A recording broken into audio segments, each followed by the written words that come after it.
Hello everybody and welcome to our live event. So welcome, we are here live at Quickgrind's headquarters in Tewkesbury and we're going to be live with you for the next couple of hours. Now the whole reason behind this live event is a masterclass in maximising your 3-axis vertical machining centre with two partners. Those two partners include Quickgrind, so we're going to talk a lot about their tools and their tooling, and then the other partner of course is OpenMind, and then we're going to see the Hypermill software. What's the connection between Quickgrind and OpenMind then? Well, they've had a long-standing relationship, it's fair to say. But when we talk about the machining process, if any of those elements fall down, you can't maximise that process. So clearly this is a 3D part where CAM is necessary to make this part at all, let alone efficiently. And OpenMind would say they need high performance tooling to get the best out of their software. And obviously that coupled with the Quasar machine, it's a good marriage, isn't it? You need all these elements, and obviously the shunt work holding as well. The part we were doing today is typically a mould tool that you'd find in the mould and die industry. It's machined from a H13 hardened steel. We've got a selection of high feed and tricoidal milling ball nose tools to produce the part. And this section is all about the roughing. So let's maybe talk about the two tools. Let's start with the tricoidal process. Talk us through that, and really tell our audience what is tricoidal milling for those that don't know. That's probably a good place to start. Okay, well, for the first tool path we're running at the moment that you can see on your screen is a 16mm 5-fluted Mirage tool. This is used as the full depth of cuts. We're doing 40mm, and it's doing a 3% side step into the wall each time, producing the general shape of the part. The benefits of tricoidal milling is you use full flute of the tool, so you don't have any wasted part of the tool, for instance, and it can generally be a very fast way of machining a component. And on this roughing tool, John, I know you have standard product, but this one falls under your infinite possibilities banner, doesn't it? So this is bespoke for this job. Just tell us, how does that process work? Yeah, that's right. So what we like to do is work with a customer in essence and give us the part file that you'd like to machine, and then we can design a tool specifically for that component. As in the case of this one, we needed a 40mm worth of flute to machine a component in one step, whereas a normal standard on a 16mm with 32mm would either have to do it with a longer fluted tool or be compromised on the tool path. So with infinite possibilities, we've created a tool that's got the 40mm worth of flute, so we can machine it in one hit. And just about the partnership, the collaboration, obviously you've got you two, we've got the Quasar machine, we've got Shunt taking part as well today. Yeah, how important is that? I know it's cliche, people need partners, people need to collaborate, but it's true, isn't it? How important is collaboration? Oh, very important, because it brings out the best in everyone, doesn't it? You know, if you've got a good machine tool, you've got a good cutter supplier, you've got good work holding, you've got good tool holding, it just makes everything superb, really. And adds. So from our point of view as well, having the post-processors that OpenMinds can give us, we can have an excellent machine, we can have an excellent tool, we can have an excellent CAM package, but if your CAM package doesn't produce the code that you're looking for, your component won't be as good as you would like it to be. We find Hypermill to be excellent post-processor. But so we're using a range of tools which we call a Zodiac, which is the recipe we put together gives it a very tough substrate. So for 4-flute, a ball nose, the reason we chose that because it's a very forgiving tool, so you can use it in a number of different materials. It works great in this H13 and the state that it's in today. Mm-hmm. The feed that we can get out of it and the speed we can get out of it is right up there as good as you can get. So we're looking at 200 meters per minute, 0.08 feet per tooth. Extremely good tool life. I'll tell you, we've got another tool running at the moment in some titanium. The competitor was doing 16 hours worth of work. So far, ours has done 33. Because this tool, as far as I'm aware, you'd apply it in some heat-resistant alloys, inconels, etc. So if you had to tweak the geometry using infinite possibilities for this type of material? We'll always do that, Joe, you know. So there's a basic tool. So every tool we do and you can see some of the ranges behind us, so you can look online to get the brochures, which highlight the ranges of tools that we do. So all that says is, this is a recipe that we know works in the various materials, applications, CAM software, and then we design the tool around the actual application. So, you know, we can use, so we say, our off-the-shelf tool in just about anything. But if, say, the Inconel, the titanium, the steels, the stainlesses, but then if you want to go that extra mile, it's always what does the client want to achieve? That he's not either achieving with our tool or someone else's tool. So we'll then get John involved with the application side, on the sales side. There's 4 of us out on the road. We'll get involved on that. Design the tool, come back, speak to production. Whatever we've learned through all our experiences, we can then adapt to that relative client's job. So if it's Inconel and we got a chance to actually change the geometry, generally the coating that we use at the moment is our X-Red or X-Red SL. We can adapt that to suit. And the best thing we always like, get the tool back, we inspect it. If it's a tool that we can remanufacture, we'll remanufacture it, and then we'll go put it back up and run again. So we're not just looking for a quick hit, we're looking to develop constant development with the client. So with yourself, Justin, finishing, this is the biggest part of this project, should we say, for Open Mind, isn't it? To illustrate how good a surface finish you can create on a part like this. So maybe talk us through some of the aspects of the finishing cycles on Hypermill and why it is so good. Yeah, what we've had to do with this particular component is in a way there's kind of an extra stage. So we've done the initial roughing out is actually in 2 stages because with 2 tools to reduce it down. But being such a tough steel, we've gone for a semi-finish and a finish. So the semi-finish is basically, we're now down to a smaller tool again, down to an 8mm ball nose, and we're now leaving 0.1 on. So really the semi-finish program, the actual programming we've done is pretty much the same as what the end finishing will be. Okay. I'm really excited because, of course, we're going to get a bit of a tour and find out a little bit more about Quickgrind now. So Quickgrind, you're kind of separated into 2 areas, aren't you? Yes, we've got 2 shops. One is predominantly regrinding or remanufacturing, as we like to call it, and shop 2, which is next door, which is the new tool production.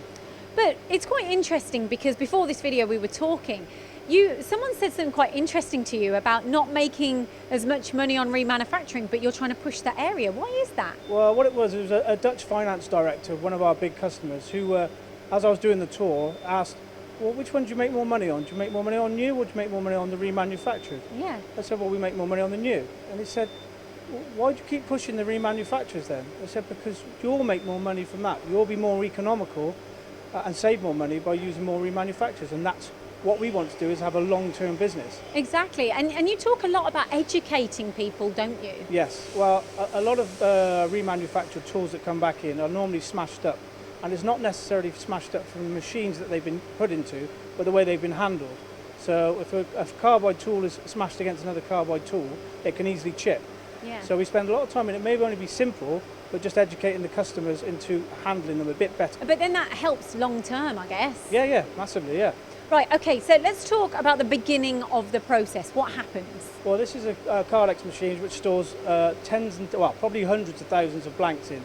Many tons. So what we use this, we draw it down, so I'll just do it quickly now. And how much carbide is in there? Over 20 ton. Wow, Yeah. that's a lot of tools. That's just a part of our storage as well, so there's much more elsewhere. So then you'll draw the carbide tool down, Yes. and then what happens? What's the sizes of the tools that you can Well, produce? we make anything from 0.1 diameter, normally on a 6mm shank, up to 40mm diameter carbide, and anything up to 440mm length. So Wow. yeah, quite a wide variety. Yeah, okay, and so it starts here. Where does it go next? Yep, so what you've got here, you've got some rod and you've got some blanks. Blanks are specific sizes, all cut differently for different tools, and then rod, which we may pull the rod out and cut into different sizes again. So once we've done that, we pull it down. This is a typical blank size. And then once we've done that, we take it over to the etching machine with all the paperwork included to etch it up with its specific codes. And of course for traceability. And for traceability, yeah. Right, let's go.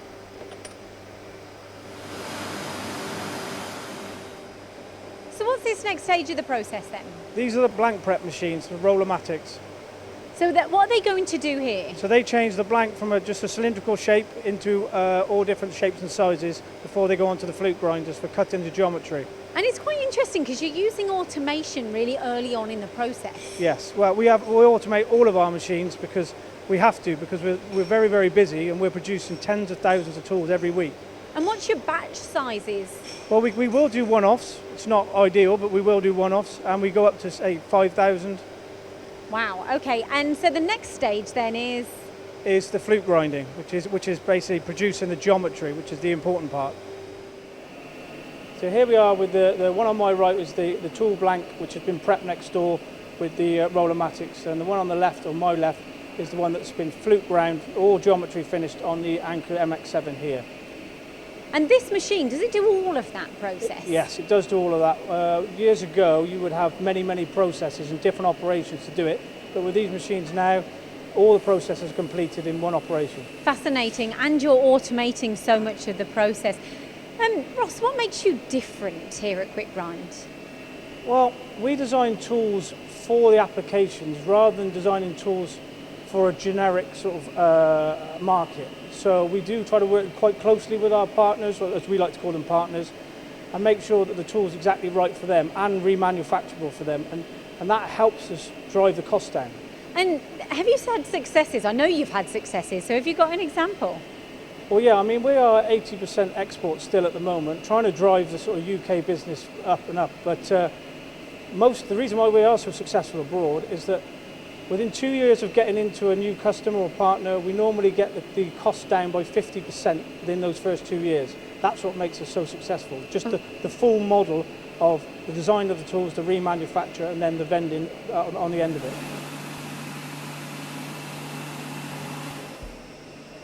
So Lindsay, this is our 3D Walter scanner. So this is our final inspection, but before we talk a bit about this, the tools have already been 100% inspected and laser scanned in process on the Anchor machines. So what happens here then? So here you put the tool in, it basically scans the tool and either can do like a shadow graph full profile scan, or they can actually do a 3D full geometry scan too. So who needs this? Is it more for yourself or is it more for the customer demand? Well, for both actually, because we like to know exactly what our tools are doing. And also like to know the measurements throughout, so we have the traceability if we ever need to. But more and more now, all customers are requiring this sort of data. Okay, and is this the final process? Well, this is final process in a lot of cases, but also in a lot of other cases they have to be coated in various different coatings. So once coated, this is our dispatch area. Basically they go out in all these boxes that you can see around, and that you can see that there's multiple cameras around the room. So the inspection and counting in of everything when they come in and out of boxes is absolute pinpoint, because obviously packaging of these tools is paramount as well. However, what you're actually seeing here is batches of regrinds or remanufactures that's come in from overseas. So now we're in a process of making sure that they're counted again, like I just mentioned, under camera, so that there's no dispute at all under tool numbers, because that can happen quite often. And once they're ready here, then they'll be shipped out to the shop floor for remanufacture. You must have a lot of people working here and a lot of shifts happening. Yes, we do. We're running on a 24/6 basis. Like I said, with all the automation that we've invested in, it's pretty much the guys are gone by 6 o'clock. They normally come back in at about 3-4 o'clock. But sort of only on a skeleton on those sort of later hours. And everything else is unmanned. It just shows how busy you are. Thank you for letting us have a tour around your facility. Is there anything you'd like to say to anyone? Maybe an educational reason or something as to why people should come to Quickgrind and use your tools and success stories you've got? Well, like I said, we make success stories all over the world. And I say it's still at the moment, it's 80% export, which we'd like to encourage more exports still, but obviously more of the UK business, to try and come and see what we actually do and the developments we can do within their processes. It's not like we're just going to sell them a tool and then turn our backs on them. We want to actually, get involved in the process, make sure we can improve the tooling and improve the process in their own factory. And then again, we use the remanufacturing and the vending to complete the sort of cycle. Oh, just to finish, what do you mean by the vending then? Well, the vending, we have our own vending business, so we designed our own controller.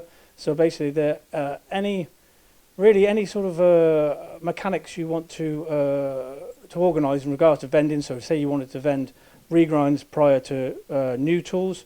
We have full stock accountability within the vending machines. We can fire emails off if you're down to sort of a limited stock in the vending machines. Yeah, so we have that all under our own control, and we can install them at will. You can see it's come from demand from the customer that you've produced that as well. So now we're going to start the finishing cycle, and the finish on this part is amazing. We like to be really open about what we do, very transparent, and obviously we try and then get people to understand our USP, because we don't do the same as everybody else. You know what we like to do something slightly different all the time.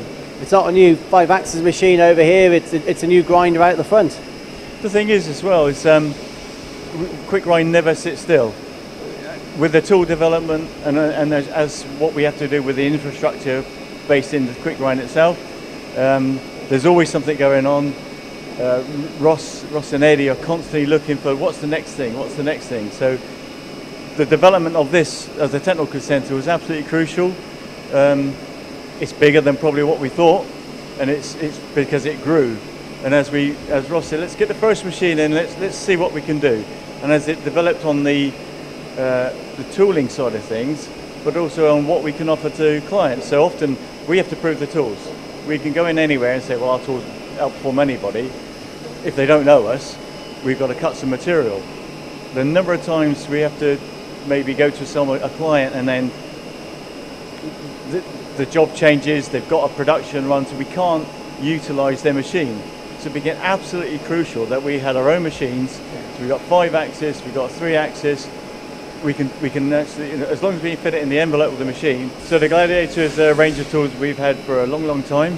We sell a lot throughout the modern die industry. So which one is that on here?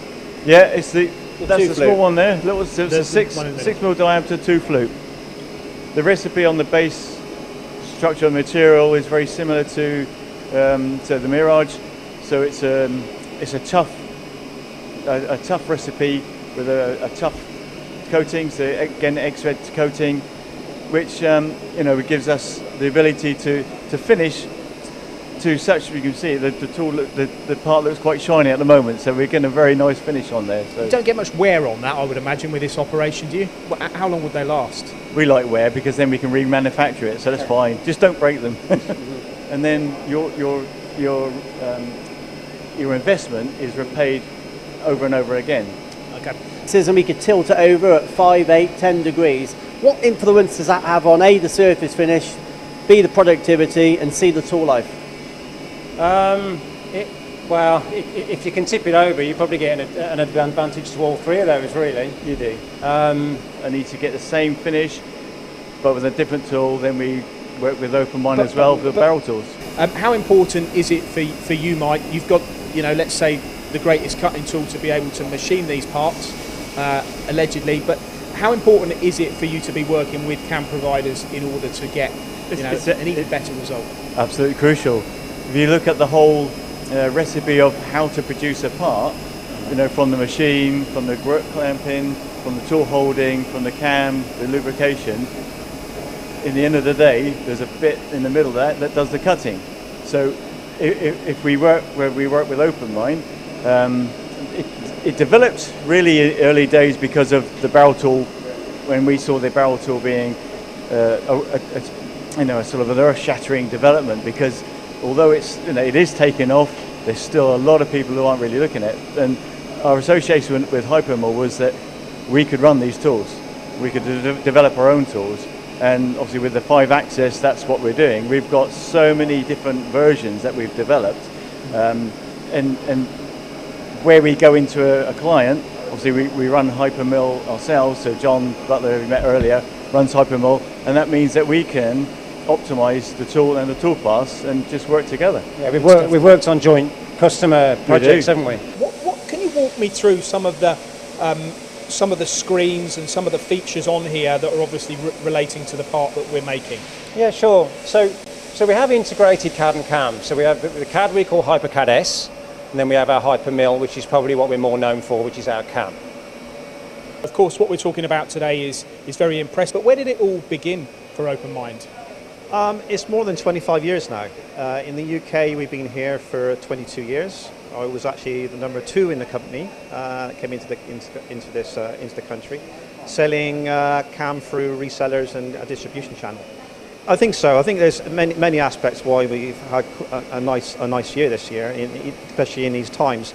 I think it's reliability of the software. It's our mixed portfolio of products. It's our support, which it shouldn't be underestimated. The actual support you have to give people is really important, and we do have people just dedicated to that side of the business who are offering, a human to talk to, not through an email service or something. You can pick the phone up and talk unlimited to these people to help you, guide you through this new world. But the whole idea behind this is it's a masterclass in maximising your 3-axis machine tools, and we're talking about 2 partnerships here. We're talking about OpenMind with their Hypermill software, and we're also in the facility of Quickgrind. You don't have to try and make a toolpath work by creating extra geometry, boundaries or surfaces. Very often we've got a toolpath for what you need.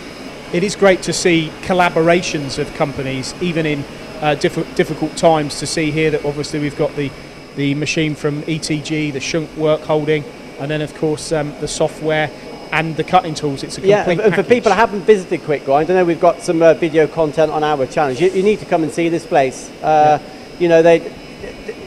a lot bigger when you think than the perception. You need to come and visit this facility. It's only in Tewkesbury, just off the M5.